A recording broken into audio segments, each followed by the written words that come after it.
Have you ever had a picture that you absolutely love and you just can't wait to color it, but the second you put the marker to the paper, you realize you can't color it because you're too afraid you'll mess up?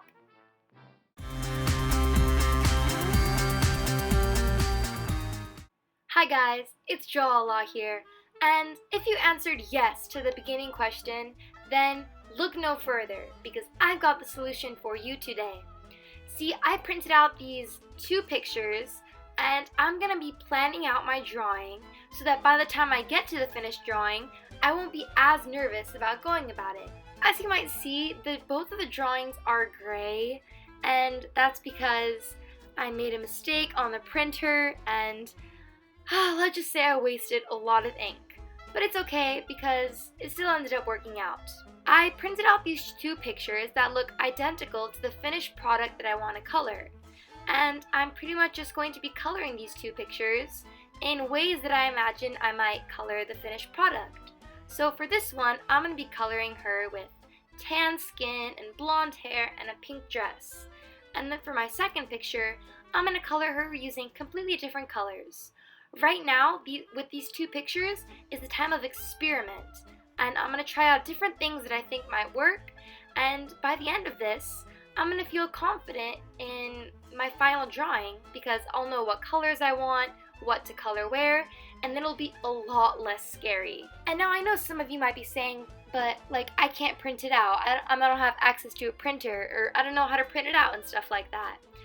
Well, you don't need to print it out. You could just thumbnail a tiny sketch showing like the face, the hair, and the dress, and just go from there.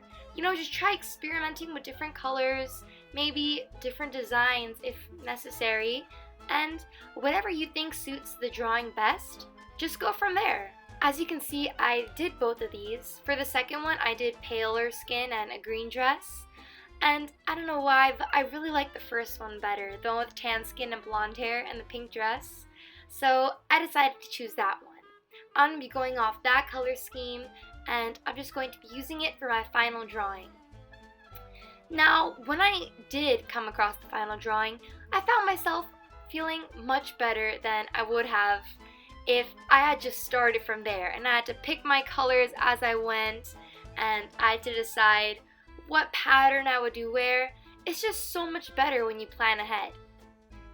So I'm taking my time here, really trying to get an even tone across as I color, and I'm keeping my coloring color in one hand as well as my shading color in the other hand.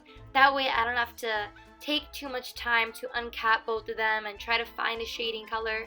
I just have it with me because I already know what color I want everything to be, and it blends so much smoother because the ink is still wet, so it just looks so much cleaner. I was really happy with the end of the results. I think she turned out so pretty.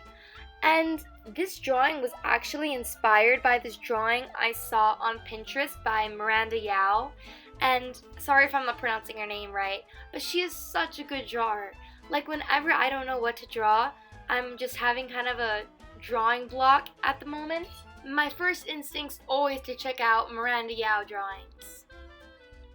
But yeah, in the drawing, the girl had both of her hands up, but I decided for the purposes of my picture, I'd only put one hand up and the other would be to her side.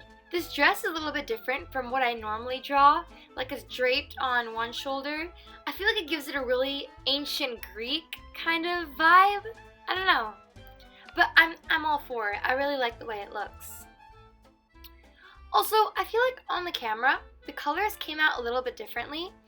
Like, I'm looking back at the recording right now, and I don't know, the colors just don't look as vibrant as they do in person for some reason, which is normal. I mean, every time I film a video, the colors don't match exactly, but I feel like this time it's a bigger difference than it normally is. I don't know.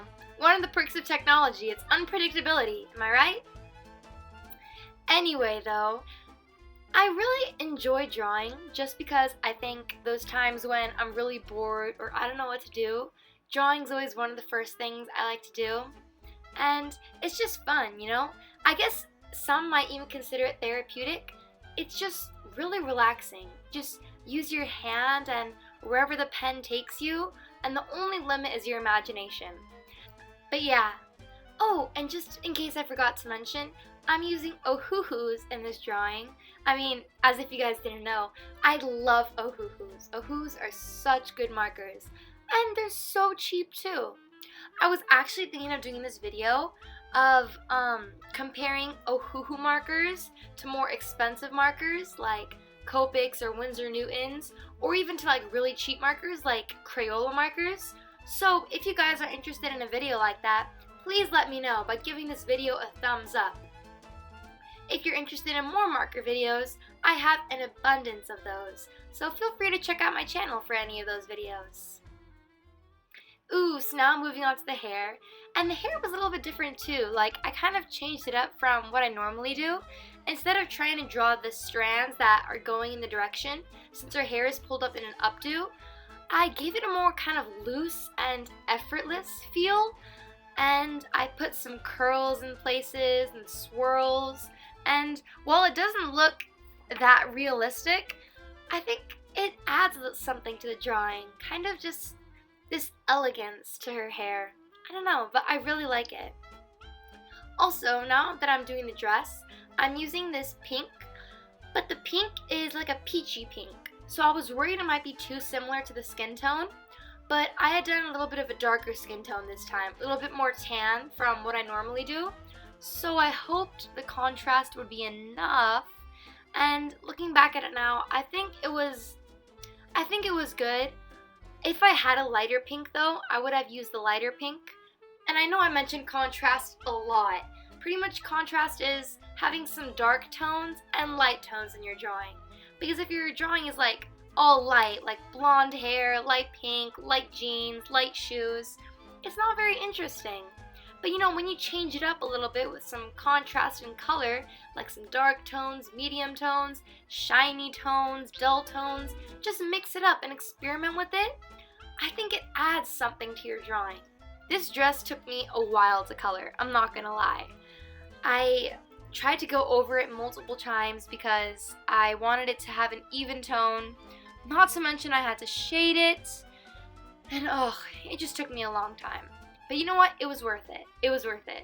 I feel like that's one of the things, like when I look back at my drawing videos, it reminds me of how long it took or how much of an effort I put into my drawing, but I'm happy at the same time because I'm pleased with the way the drawing turned out, so I guess it's a win in the end.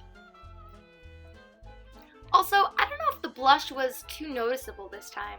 I think it was because I gave her a little bit of a darker skin tone, so maybe in turn I should have given her a little bit of a darker blush. That would have made sense.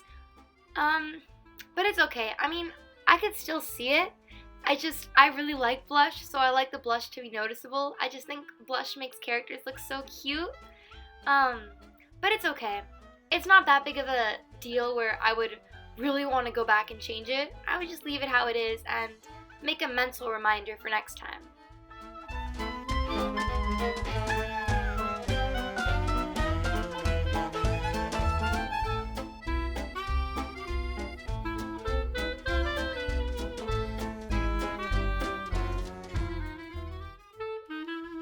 Also, for the little bits of jewelry, I made it the same color as her eyes. I gave it like this really just nice neutral green tone. And there it is. That's the finished product. I added also some sparkly bits here and there. If you guys like this video, please give it a thumbs up, subscribe, and hit the bell. Bye guys!